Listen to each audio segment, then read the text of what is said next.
So 2 experiments were done with Ingo Swann.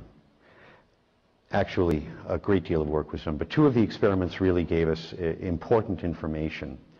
In one of them, he sat in a room, an acoustic chamber, a darkened room. Actually, he had light, but the room door was still closed, and he was in complete silence.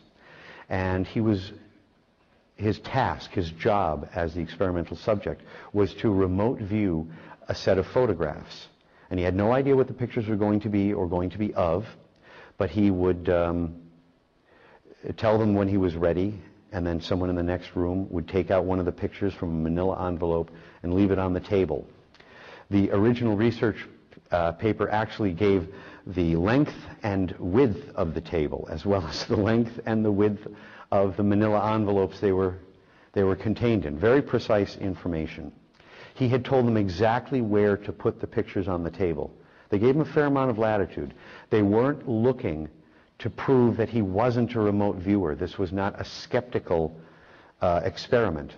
They were attempting to validate that he was a remote viewer, and setting up the experiment to prove him wrong, but allowing him to set up the environment, to give himself the best chance, the best shot at doing his thing well. And in the other experiment, he was told to remote view certain researchers. He saw them in advance, he knew who he was trying to track, and they went out into areas around the campus of the university and into the town nearby, Sudbury, Ontario, and he would remote view them. Now, while he was doing either of these jobs, he was drawing. Ingo Swann is also a noted artist, and actually has a reputation as an artist quite separate from his reputation as a remote viewer.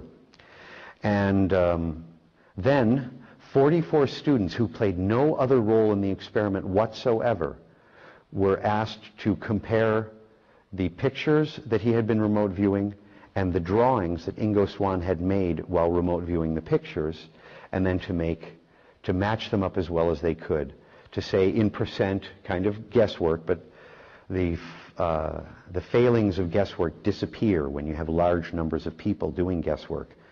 Their read on whether this picture matched that sketch may be inaccurate, but the percent of congruence, the percent of agreement that they assigned to each one yielded solid numbers which could be analyzed.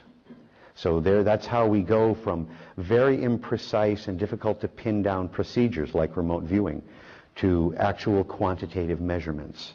And this is one of the breakthroughs in this field. It's not just that an amazing new technology has been developed. It's not just that a researcher finally stepped forward, someone with real, with tenure and academic publications and putting their reputation on the line.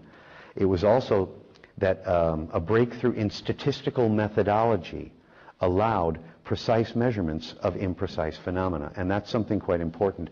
Dr. Persinger is many things to many people. Certainly he is many things to me, but where he really shines as a scientist is in this absolutely breathtaking mastery of statistics.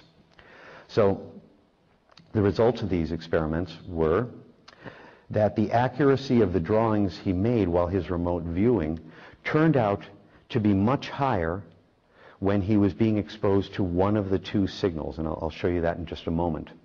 He actually, in addition to confirming and validating his remote viewing and stimulating and enhancing his remote viewing by this means, which gave a real, much clearer idea of what's happening in a brain when psychic skills are being exercised, they also tried to set him up to block his remote viewing skills. And they found that they were able to do it. I don't have a picture of it, and I wish I did. But what they did was they constructed a frame and put more of these magnetic coils around the edge of the frame. And then they ran a signal through all of these coils at once. And when they ran the signal, he wasn't able to remote view through this screen. So now there exists a technology that will actually screen remote viewing. And the signal that he ran, that was run through these, was very interesting. It was exactly the same as the signals that were run in the experiment, except that where the experiments were producing the signals under DOS, When it was run through Windows, there was this extra component added to the output. And that extra component, which had a kind of fractal, the chaos model in mathematics, is the only one that can describe the additional input that was put in. And when that was put there, then he could no longer remote view. And so they didn't just let him remote view and enhance it. They also found a way to turn it off. And that really lends a degree of certainty to all the experiments that wouldn't be gotten in any other way. It's not enough to make something happen to describe it scientifically. It helps a great deal if you can stop it from happening. So that was the first of these experiments that involved just the one subject. But there were other experiments done with this technology that involved other people, non-psychics, and this is important. The other subjects in this research that I'll be mentioning, none of them were trained psychics. None of them brought any additional skills, cognitive or emotional skills, into their participation in the laboratory. We were dealing with ordinary people with ordinary minds and looking to see how their psychic abilities might be turned on and or enhanced. And in one of these experiments, pairs of intimate subjects, brothers, sisters, mothers and daughters, twins, and married couples participated. And one of them, who did not receive the octopus stimulation, this circumcerebral magnetic stimulation, sat in a room and was shown pictures taken in the local area. So one might be a field, another might be a famous monument. So the other one, sitting in the darkened chamber, again, it's acoustically silent, but they had a microphone, and they were told to kind of free associate, share any thoughts, any feelings, any images that might come up for them while they were receiving this stimulation. And what they found is that the one who was looking at the picture and had been asked what memories they might have had with the other person while they were in that location or nearby, while the other one free associated with no control whatsoever.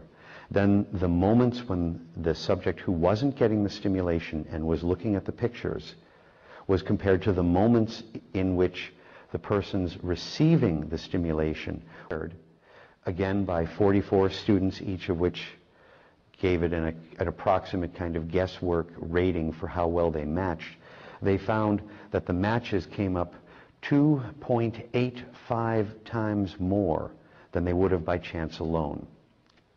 The accuracy of their telepathic skills went up almost 3 times.